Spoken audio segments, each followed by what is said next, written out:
So, what do we mean when we tell you not to mix practices? Today, we're going to break that down.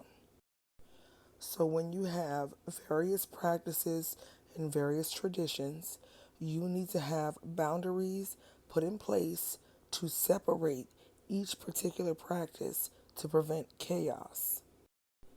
The spirits in whatever pantheons you use need to have their own designated space, preferably in different rooms.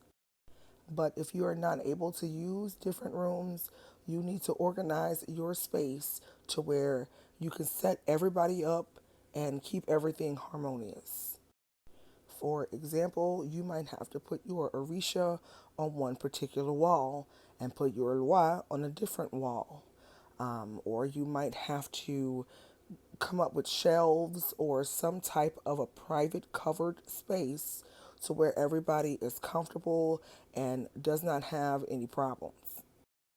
Now, when putting spirits in a home, there are spirits that tend to be the more dominant force, and you have to work around them.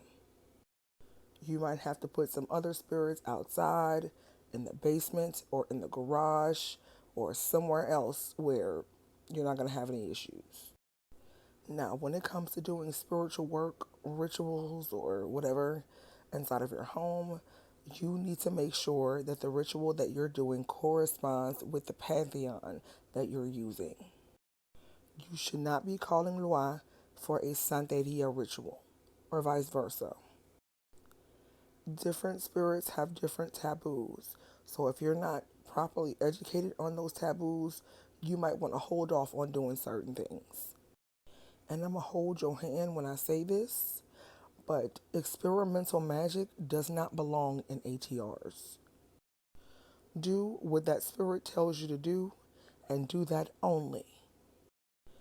Don't be trying to use no Solomonic seals, no pentagrams, and don't be trying to call no Goetia demons or doing other things that do not belong. Now, when you open up that portal or vortex to do spiritual work or a spell, there are going to be spirits that put ideas in your head.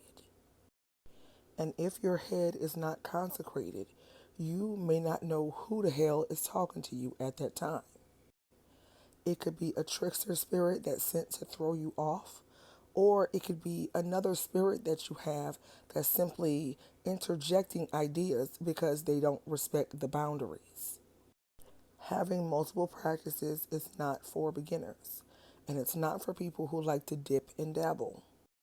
Find one practice and stick to it until you learn what you are doing. Then later incorporate something new. Otherwise, you're going to have some cross contamination that causes a lot of confusion and throws you off.